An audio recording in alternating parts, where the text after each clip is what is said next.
No, you don't. No, you don't.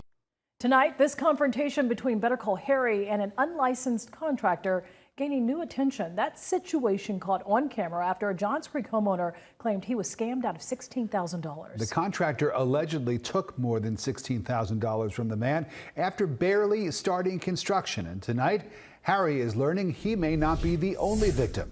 And Harry is live in Johns Creek hearing from other customers. What have you learned, Harry? Well, you know what? First of all, Rick, I want to show you this. Take a look at this deck because this whole structure, it's going to have to come down.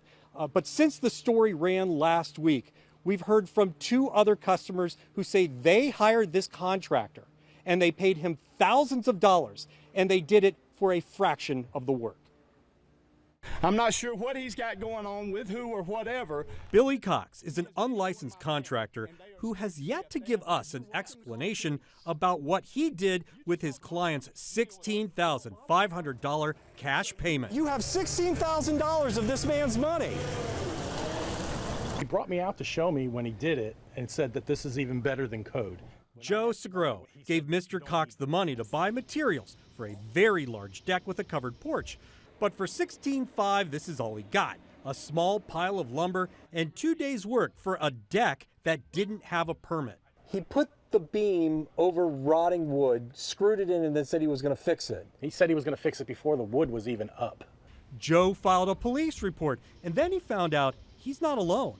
We were $9,200 total, and probably less than 20% complete.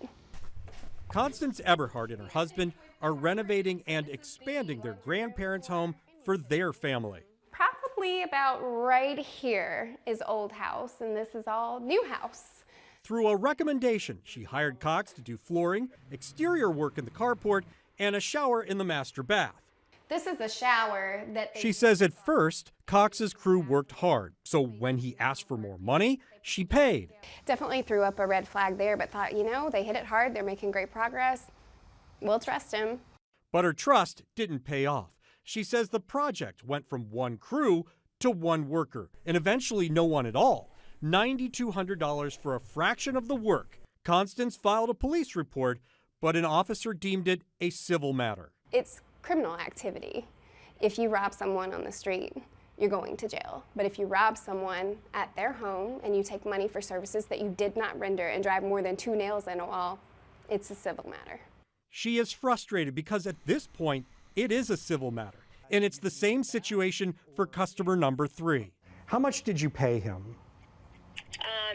$19,200. She did not want to be identified, but claims Mr. Cox once again walked off the job after building a portion of a deck with no permit. He never provided receipts, and when we started asking questions about where everything was is when he became very defensive and stopped answering our calls. The total amount paid for all 3 incomplete, unlicensed projects, $44,900.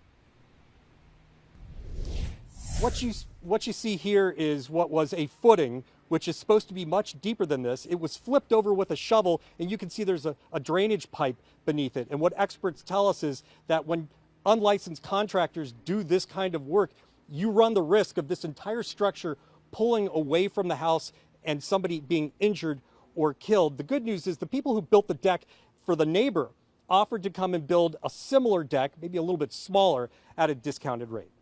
In Johns Creek, I'm Better Call Harry, CBS 46 News.